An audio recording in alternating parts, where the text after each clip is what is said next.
بسم اللہ الرحمن الرحیم۔ اللہ سبحانہ و تعالیٰ کے بابرکت نام سے شروع جو بڑا مہربان اور نہایت رحم کرنے والا ہے۔ السلام علیکم۔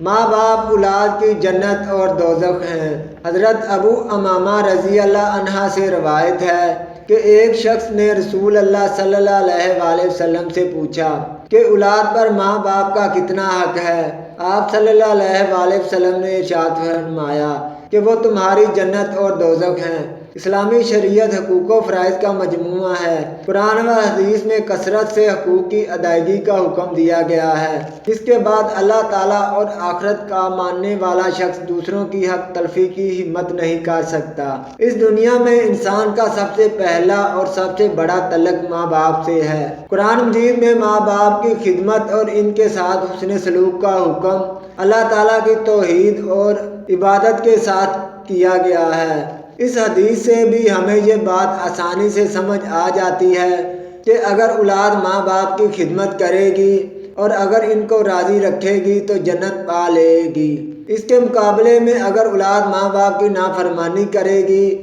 اور انہیں ناراض کرے گی اور ان کا دل دکھائے گی تو وہ دوزخ میں اپنا ٹھکانہ بنا لیں گے۔